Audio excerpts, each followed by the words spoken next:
Casa Preta Hub é a materialização física daquele espaço de evento da Feira Preta.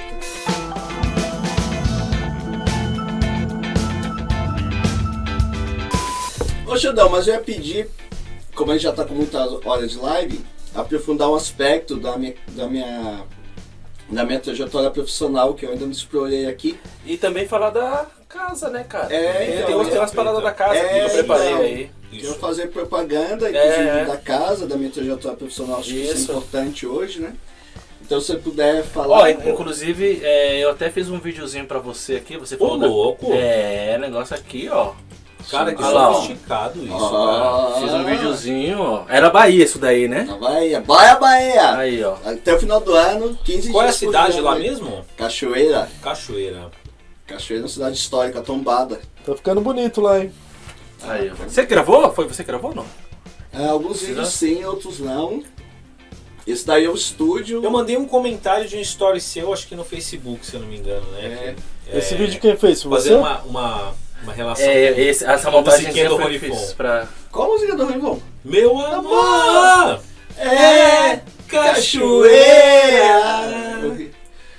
Então, aí... Isso aqui é na Bahia, certo? Isso é na Bahia. É a segunda Casa Preta Hub Olá, que tem no Brasil. Essa na Bahia, Cachoeira. E eu sou o gestor nesse momento dessa casa.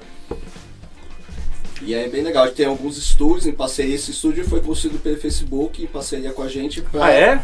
Uhum. Que legal, cara. E aí tem um estúdio bem bacana. Ah, por isso que tem ali, eu vi uma parada do WhatsApp, do Sim, são do ilhas de Instagram. gravação. Mas essa é o que eu estou fazendo profissionalmente agora, né? Não é nem hoje, é agora, até o final do ano, que é implementar essa casa. Vou deixar rodando aqui, ó. Mas eu queria dizer que assim, eu fui com o tempo me especializando em cultura, mas sempre fui trabalhando com as artes negras, né? Quando eu trabalhava na ação educativa me levou para um caminho que era a cultura de periferia. Até hoje a ação educativa trabalha com essa perspectiva, né? Só que aí nesse meio do caminho eu conheci a Adriana Barbosa, que a gente foi para Nova York depois, que foi a idealizadora da Feira Preta, e eu comecei a trabalhar na Feira Preta, que hoje é o maior evento de cultura negra da América Latina. A última edição que a gente fez foi no Memorial da América Latina, foram 2 dias, a gente levou mais de 30 mil pessoas e foi bem bacana. E a Casa Preta Hub é a materialização física daquele espaço de evento da Feira Preta.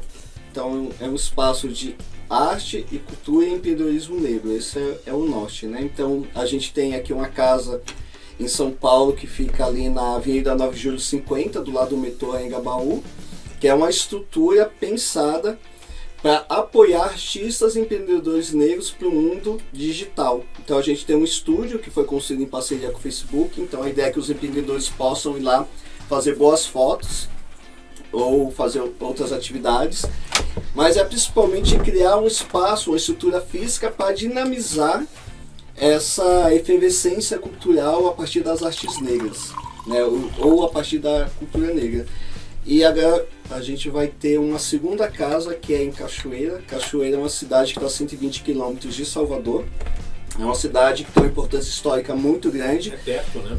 Está numa região conhecida como Recôncavo Baiano. Então, só para vocês terem ideia, Dona Canô, mãe de Caetano, Aqui é o Instagram é de Santa Amaro, né? O pessoal tá vendo no daquela Instagram, região. tá vendo o Instagram da casa. Exatamente. Coloca nesse casarão e a gente está num casarão Esse aqui, lá. né? O samba de é roda... recôncavo e não pode ser reconvexo. Convexo, exatamente.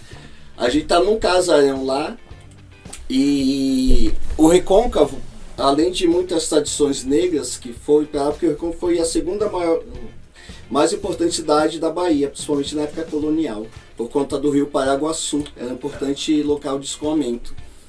Mas o samba de roda, por exemplo, que é a base do samba, toda a base do samba ela foi criada no Recôncavo, para aquelas pessoas que foram trazidas, sequestradas e que ali estavam.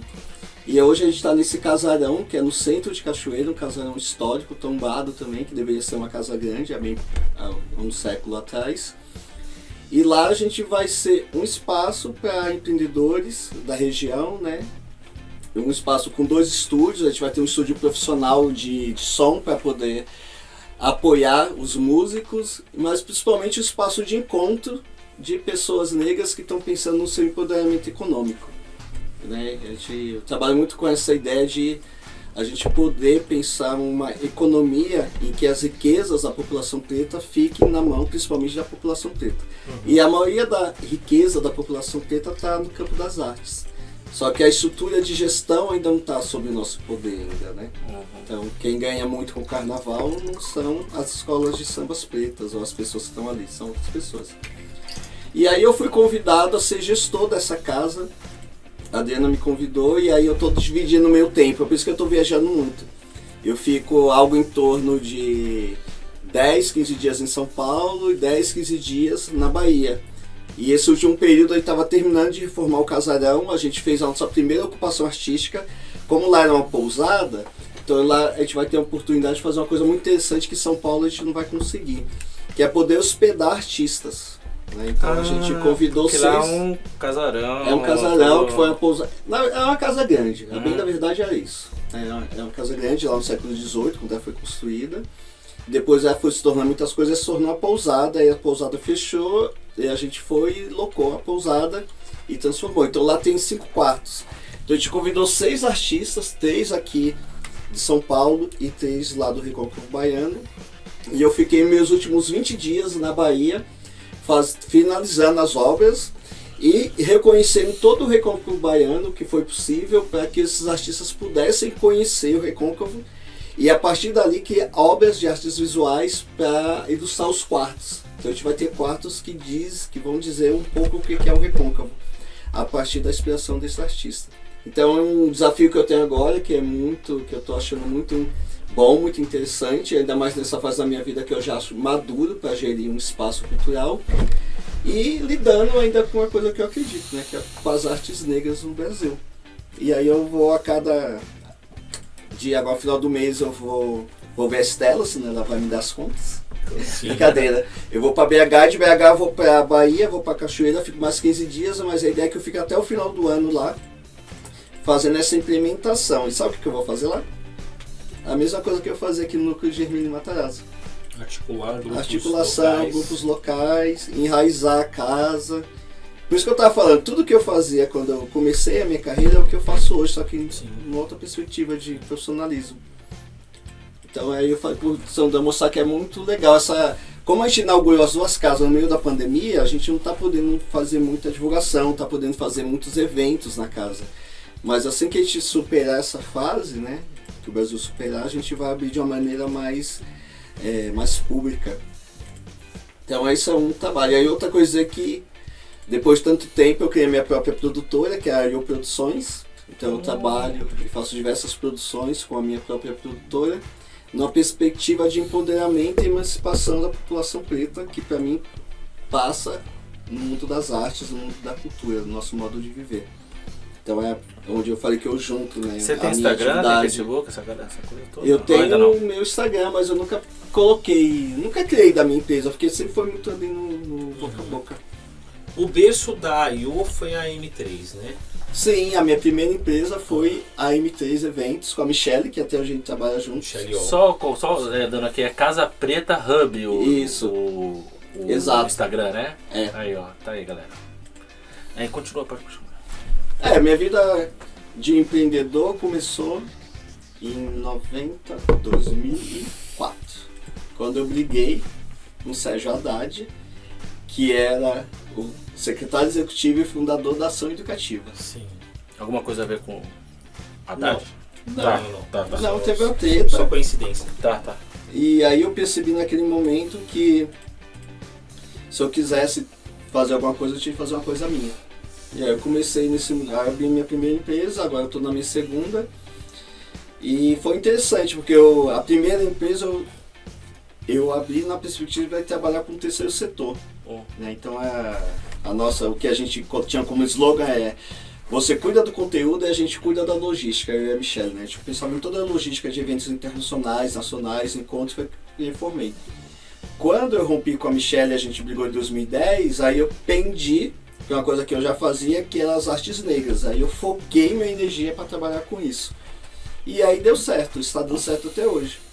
Eu já tenho 11 anos de I.O. Você falar, quando eu rompi com a Michelle, eu tenho a impressão que eu estava a poucos metros de vocês quando exatamente isso A gente aconteceu. brigou. Foi numa festa lá na Centro Educativo. Final de ano, no final de ano. Ah, você presenciou isso? Pô, cara, tava poucos metros, assim, eu vi que o clima tava pesadíssimo, assim, eu falei, nossa, cara. É porque você E pegou a era muito coxinha estranho, dela? era estranho e era triste ver aquilo, porque eu sempre achei o Adriano e a Michelle muito parceiros, né?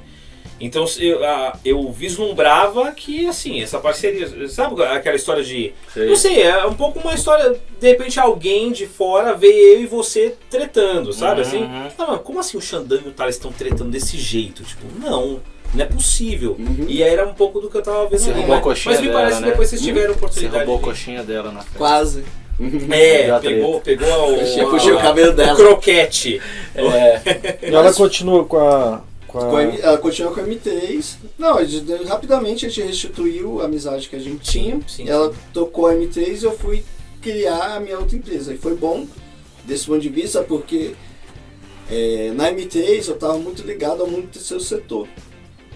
Quando eu deixei de ficar com a M3, eu me desvencilhei desse mundo como uma perspectiva de trabalho profissional e foquei naquilo que eu acho que muita gente achava e ainda acho que não tinha possibilidade de ver profissionalmente, que é trabalhar focado nos produtores e nos artistas negros. E esse foi o meu caminho, é isso que eu gosto, é isso que eu acredito, é isso que eu acho que eu tenho de incidir. Isso foi em 2010. E aí esse ano foi muito bom porque eu fiz 11 anos de I.O. Produções. Né? E aí 11 anos é o maior período no meu mundo profissional. O outro maior período tinha sido 10 anos na ação educativa. Então hoje eu tenho 10 anos trabalhando com minha própria empresa, mais do que aquele outro período. Então para mim simbolicamente significa muito. Porque quando você tem a sua empresa... Bastante tempo, né, Adriano? Caramba, cara. A gente sabe como é difícil manter as nossas empresas. Quanto tempo tem a Up Vales? Up Vales mais duas. Vai completar 10 anos em 2023. Caramba. Por aí. E não é possível a gente pensar em autonomia... A gente já conversou bastante sobre isso, né? E eu penso muito na comunidade preta, se a gente não pensar na autonomia econômica. Então, em algum momento, a gente tem de romper com algumas estruturas e criar as nossas. Porque é as nossas, de fato, que a gente vai gerir. E se der certo, vai ser pra mim. Se der errado, ok, é pra mim também. Mas se der certo, eu tenho fé. Hoje eu tenho fé, que eu era uma pessoa que não tinha fé, mas hoje eu tenho fé. Tenho fé nas pessoas, né, gente? Tenho fé em você. Nos meus orixás também, mas eu tenho fé que as coisas vão dar certo. E é isso, pra mim, é muito simbólico. Quando eu olho pra essa trajetória, eu falo, porra, deu certo. Vai dar pra todo mundo? Não vai dar. Mas eu acho que tem que ser o norte. Da gente procurar a nossa autonomia. Sim. Não há jeito. Lembra quando a gente trabalhava na ação educativa, o pessoal falava assim, esse povo de Ermelino quer dominar a ação educativa. A gente entrava nas brisas. Assim, tinha isso lá? A gente falava, vamos... Aí depois... Porque o povo de Ermelino é você, o Thales e o Clésio, né? Não, e o Milton, a Janaína. Olha, galera de Ermelino, pode escrever. Paulinho, de vez em quando, participações especiais do Paulinho fazia umas Mas aí caiu lá. minha ficha que foi, pra que eu vou querer dominar ou tomar conta de uma coisa que não foi eu que criei, que é de uma outra perspectiva? Não faz sentido, eu preciso sair e criar uma coisa que seja minha. E o Dica, né? Sim. Então, em algum momento, a gente tem de criar coisas que são nossas, que a gente possa gerir do jeito que a gente acha que tem de gerir, né? Na perspectiva econômica. Senão você está sujeito sempre a outras determinações. Então, quando eu vi a ação educativa, ou quando eu vejo essas empresas, eu falei, essas empresas vão para os filhos deles. Né? E aí, numa perspectiva bem racial mesmo. É o filho dos brancos. Eles vão ter uma estrutura branca para continuar perpetuando o que está aí. A minha perspectiva hoje, que está muito mais próximo de um pan-africanismo, que eu ainda estou estudando, não estudei muito ainda, mas que eu estou me aprofundando, é que a gente precisa criar nossas estruturas para deixar para os meus filhos, ou para as pessoas que fazem parte da minha família. Porque as outras estruturas não foi eu que criei, e não serão minhas, e não serão dos meus. Então isso é o que me guia também profissionalmente. Na medida do possível eu falo assim para as galera preta que quer empreender, tem um sonho de empreender, vem. É fácil? Não é treta. Mas vem, vamos apostar junto. Estamos apostando. Eu acho que é possível. E a gente tem observado que nos últimos anos a gente tem conseguido criar pequenas estruturas ainda, mas que do ponto de vista de uma satisfação pessoal, uma empresa grande nunca vai me dar. E aí eu preciso lembrar do Thales, que o Thales falava assim, quando eu falava que queria organizar evento, um dia o Adriano vai estar organizando o Rock in Rio. Lembra que você tinha uma barato de mim falando isso? Sim. Eu falei, porra, aí depois eu fui pensar que os amigos falam coisa pros amigos, depois os amigos vão pensar muitas vezes sobre o que está sendo falado. Ó, até hoje você lembra disso, tá vendo? Não, eu lembro, porque o Rock in Rio, pra eu que era um produtor... Engraçado, jamais eu falaria isso pra ele hoje. É. Não faz sentido nenhum falar isso pra ele hoje. Engraçado isso. Exatamente, mas era a referência de um grande evento na cultura. Sim. E ainda hoje é um dos maiores eventos, festivais de entretenimento do mundo. Aí eu falei, porra, ainda bem que eu não fui trabalhar com essa galera de Rock in Rio, com esse povo, não faz sentido porque eu acredito, né, o caminho que eu fui traçando. Porque você vai criar um grande estudo que tá aí, mas eu poderia estar ganhando lá, se eu estivesse lá, né, porque também tem isso, se eu estivesse lá, poderia estar ganhando 3 vezes mais, 4 vezes mais, poderia. É uma possibilidade, reconhecendo o profissional que eu sou. Mas...